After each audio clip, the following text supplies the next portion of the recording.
Allez, on parle stratégie d'investissement sur les marchés d'actions à présent. Comment faire en ce contexte de hausse des bourses, une hausse qui ne semble pas se démentir, même si on plafonne un petit peu depuis quelques jours. Va-t-on vers une fin d'année faste sur les marchés d'actions? C'est la question que je vais poser à Marc Reyes qui est avec nous. Bonjour Marc. Bonjour Vincent. Directeur général de Vega IM. Votre sentiment de marché en ce moment, est-ce que vous êtes un petit peu comme les stratégistes de Wall Street euphoriques en vous disant ouais, ça va continuer en 2018, ou est-ce que vous dites prudence? Écoute Vincent, avant 2018, déjà, il y a la fin de 2017 à jouer. Ouais. Et là, on a quand même le sentiment que l'essentiel de la hausse de l'année est derrière nous.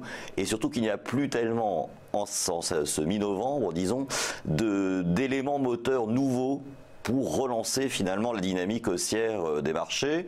Les banques centrales ont assuré. Ça continue à Wall Street. Oui. Nous, ce qu'on fait pour l'instant, c'est qu'on prend des profits quand même pour l'instant sur au moins les choses qui ont très très bien marché cette année. On revend ce matin par exemple un peu de LVMH. Alors c'est une valeur qu'on a depuis extrêmement longtemps, donc on a des plus-values stratosphériques là-dessus. Donc on allège un petit peu quand même, en dessous de 250. Je pense que c'est un peu, c'est déjà une valorisation assez correcte. On allège également un petit peu des valeurs comme L'Oréal qui ont eu dans une moindre mesure un beau parcours, voilà, qui ont eu un très très beau parcours depuis quelques temps.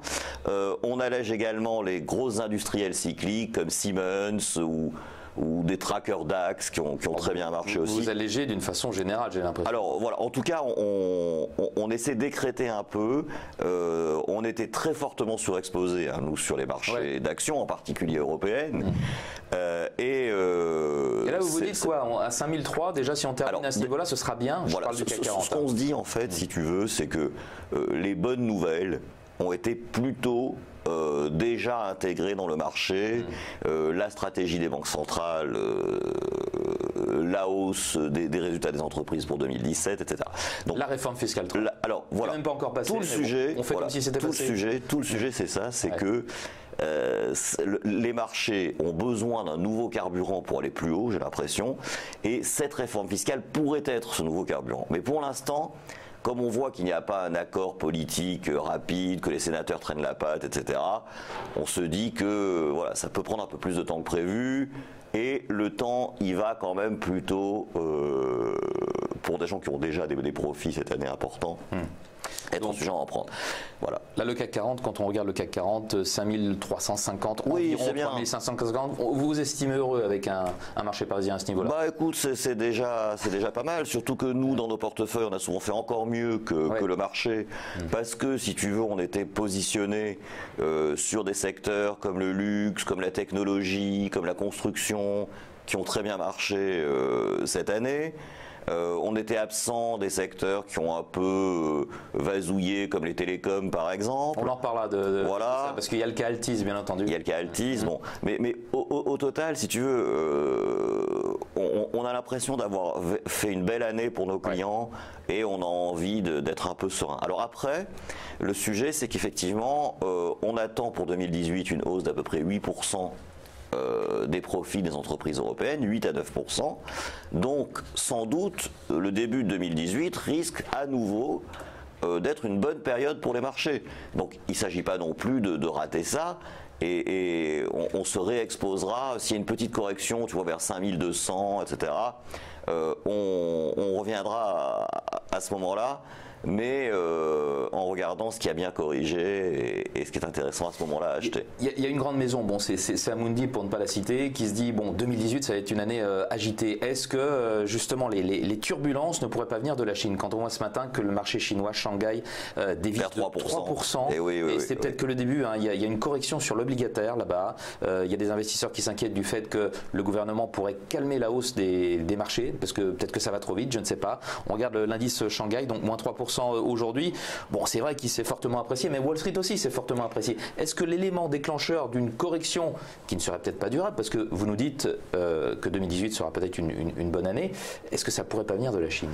Ça peut tout à fait venir de la Chine. C'est-à-dire qu'en fait, ce qu'il faut bien comprendre, que les auditeurs comprennent bien, c'est qu'il y a eu ce 19e congrès du Parti communiste et le gouvernement chinois ne voulait surtout pas qu'il se passe quoi que ce soit avant. Donc il a fait tout ce qu'il fallait pour que jusqu'au Congrès, l'économie marche bien. Il a injecté tous les projets d'infrastructure, les crédits qui étaient nécessaires pour ça.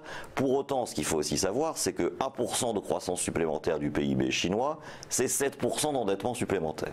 Aujourd'hui, quand on fait la somme de l'endettement de l'État chinois, des ménages chinois, des entreprises chinoises, on arrive autour de 265% du PIB. Donc une économie qui a une très belle croissance, mais au prix d'un endettement important et croissant.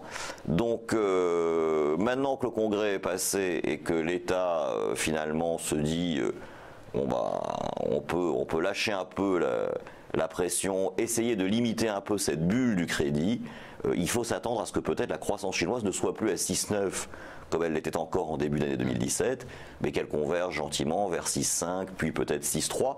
Il leur faut 6,3 jusqu'à 2020. Donc, pas d'inquiétude outre mesure du côté de la Chine. Alors, l'inquiétude, c'est quand même qu'on est dans une situation de bulle là-bas du crédit. Ouais. Donc, tu le disais assez justement au début, si une crise majeure survenait, c'est sans doute de là qu'elle viendrait. Stratégie d'investissement, tu nous disais tout à l'heure, Marc, le luxe toujours en bonne place, voilà. Vos portefeuilles chez Vega, la technologie, aussi, les cosmétiques. Mais vous allégez parce que vous prenez vos bénéfices. Voilà, c'est comme ça qu'il faut dire les choses. En revanche, qu'il faut éviter à tout prix les télécoms. La distribution, les télécoms, un petit mot quand même, Marc, d'Altis, parce que c'est vraiment ce qui concentre toutes les inquiétudes, et on peut se dire, la chute d'Altis, de l'action Altis, plus de 50% de chute, je crois, en l'espace de 10 ans, est-ce que c'est pas un petit peu le canari dans la mine qui nous montre que, non, mais il commence à y avoir un retournement, voilà, on a bien profité de l'argent gratuit, certains ont bien profité de l'argent gratuit, et maintenant, attention, il faut délivrer. Clairement, le modèle hyper leveragé à des taux très bas, 51 milliards de dettes pour avoir racheté Cablevision, SFR, etc. C'était habile, puisque l'argent ne valait rien. C'est vrai que c'est aujourd'hui certainement un facteur de fragilité. Et comme tout effet de levier, ça veut dire que dès que ça va un peu moins bien, quand on multiplie par 3 ou 4, ça va évidemment déjà beaucoup moins bien. Donc le sujet, on le voit bien, c'est SFR quand même, c'est-à-dire que ça fait plusieurs mois, plusieurs trimestres que les concurrents de SFR nous disent on gagne des abonnés sur eux, c'est les seuls à bien, etc. Voilà, c'est les seuls à en perdre. Ouais. Donc il y a quand même un problème SFR. Ils ont beaucoup investi dans le réseau. Pour l'instant, la qualité n'est pas encore perçue tellement par les clients, donc ils continuent à perdre sur le mobile, ils continuent à perdre pas mal sur le fixe aussi, on l'a vu. Donc ils n'ont pas réussi depuis 3 ans qu'ils l'ont racheté, à Vivendi à l'époque, à redresser SFR. Donc, mais est-ce que c'est une catastrophe industrielle? C'est ça en fait la grande question. Catastrophe industrielle, c'est difficile à dire. Peut-être que la sanction des marchés, 50%, c'est sans doute excessif, un peu exagéré par rapport au fait qu'ils perdent 1,3% de chiffre d'affaires. Mais ça traduit quand même quelque chose qui est profond, c'est que les déceptions sont très sévèrement sanctionnées. Clairement là. Et voilà, et que effectivement le leverage. On va redécouvrir que c'est dangereux. Voilà, même si les banques centrales, enfin la BCE, continuaient à faire en sorte que l'argent soit pas cher voire gratuit, c'est peut-être un petit peu la fin du cycle. La fin du cycle. Un tout petit mot pour terminer de la distribution. C'est aussi la fin de l'âge d'or de la distribution avec Amazon là qui entre, c'est un petit peu l'ogre dans la bergerie. Exactement. Et puis on voit que la même chose est en train de se passer avec Alibaba. C'est phénoménal. J'étais à Shanghai le 11 là quand il y a eu ce fameux le deal avec Auchan. C'est extraordinaire ce qui se passe là-bas. C'est-à-dire que ils ont vendu plus de 25 milliards de dollars de produits en une journée. Ça c'était la journée des c'est le Black Friday chinois. C'est très très spectaculaire. Alors peut-être que le chiffre est un peu bidonné, exagéré, etc. On n'en sait rien, mais c'est quand même un phénomène. Mais est-ce qu'on va finir par avoir un duopole à l'échelle mondiale, Amazon d'un côté, Alibaba de l'autre? C'est parti pour. Et du coup, entre les deux, des distributeurs classiques qui ont du mal à exister. Qui souffrent énormément. Avec un pouvoir d'achat qui n'augmente pas phénoménalement, une concurrence terrible. C'est des modèles très très difficile. On l'a vu avec les résultats de Carrefour d'ailleurs il y a quelques semaines. D'où ce secteur donc sur lequel qu'on évite nous totalement. Voilà. Parfait, Marc Riez, merci beaucoup d'être venu nous voir ce matin. Marc Riez, directeur général de Vega IM. Merci.